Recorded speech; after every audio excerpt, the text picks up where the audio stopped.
रायनायनि licence माने जाम्बाया मोनसे खोन्थाखौ माने क्लियार बुङाखै आं गिख'थारलै आंनाव हिनजाव बिख्लोसो दङ आं नंखायनो एसेम्ब्लियाव दाबो बाहागो लानो हायाखै होननानै मानो बुंनो हायाखै बेखौ बुंग्रोथों बिथाङा आं बिखाफोर जानानै दाबो बुङो हाग्रामा नोंथाङा जुदि हौवाब्ला गामसा गानग्राब्रा दख'ना गानग्रा नङाब्ला एसेम्ब्लियाव 4-5 थारिख एप्रिलाव फै आं नोंथांखौ चेलेन्ज खालामो लोरबांथि माने हाग्रामानि थाखायल'सो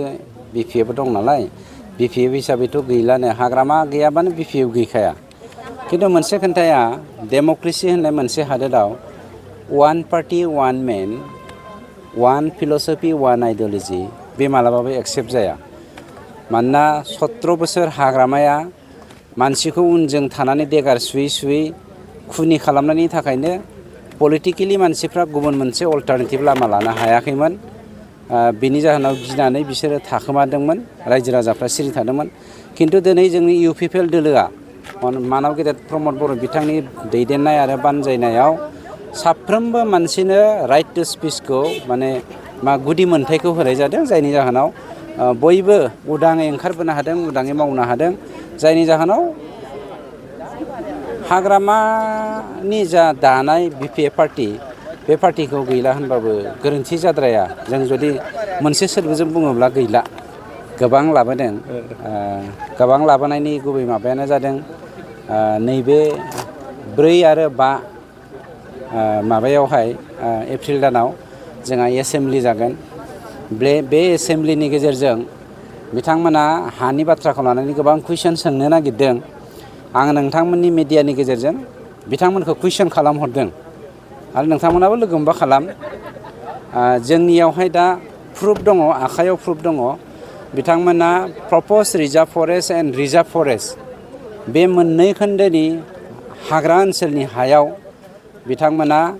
हाग्राखौ दंफां लाइफांखौ दानख्रुबजोबनानै गावसोरो हाजार हेक्टर हायावहाय बिगा नङा हाजार हेक्टर हायावहाय बिथांमोना साहा बागान राबार बागान गायदों बेखौ जोङो फैगौ एसेम्ब्लिनि गेजेरजों बिथांमोननि राबार बागान आरो साहा बागानखौ एरखुनायनि मोनसे प्रस्ताब लानो नागिरदों आरो बिथांमोननि खुगाजोंनो जोङो लाहोगोन मानोना बिथांमोना डिस्ट्रयारफ्रा माबोरै दिनै मोनसे हालामखौ जौगाहोफिननो थाखाय मोथांखोर खालामनो थाखाय एफरेस्टेसननि थाखाय मोनसे प्रजेक्ट लागोन बिथांमोननोनो जोङो दायित्वखौ होनाय जागोन मावनो हादोंना हायाखै मोनसे बुस्थुखौ जों मावनो हायाखैलै बिथांमोना जे 30,000 कौटि जाखोमादों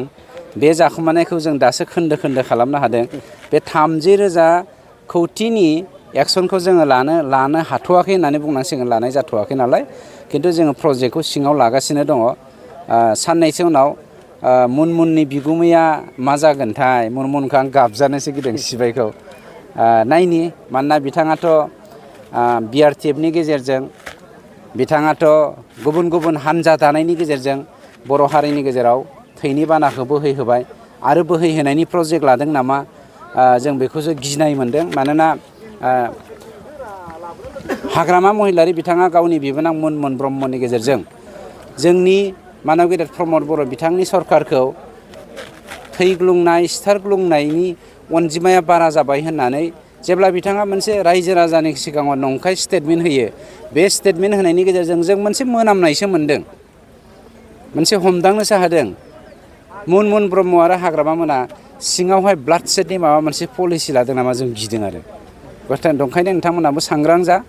बिथांमोना बबेथिं थाङो बबेथिं मायो हयथ' बिथांमोना जिखुनु मुहुर्तआवनो लानजाय साखोनो हागौ बेखौ जों नोजोर होनांगोन हाग्रामा बिथाङा जे बुंबाय थादों गुबुन नोंथांमोननि जिथु पार्टि बेखौ बुंनायनि लाइसेन्सआ जाथ'वाखै होननानै दा मा ओंथि थानो हागौ बे बाथ्रायाव बुंनायनि लाइसेन्स माने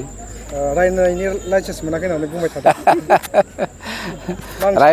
रायनायनि लाइसेन्स माने जाम्बाया मोनसे खोन्थाखौ मानो क्लियार बुङाखै आं गिख'थारलै आंनाव हिनजाव बिख्लोसो दङ आं नंखायनो एसेम्ब्लियाव दाबो बाहागो लानो हायाखै होननानै मानो बुंनो हायाखै बेखौ बुंग्रोथों बिथाङा आं बिखाफोर जानानै दाबो बुङो हाग्रामा नोंथाङा जुदि हौवाब्ला